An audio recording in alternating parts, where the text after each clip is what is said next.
Hi everyone, welcome back to another video from Webtech Tutorial.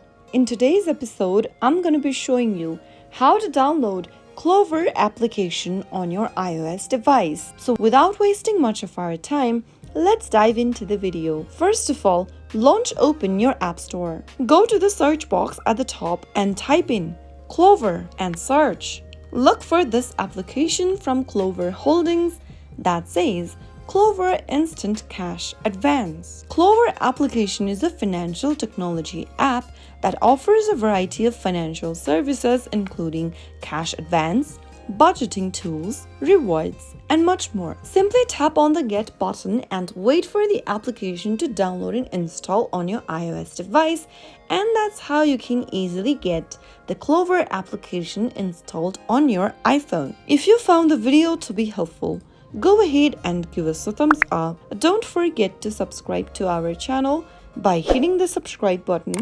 Also press on the bell icon so that you'll never miss another upcoming upload from us. I will be back again in the next video. Thank you for watching.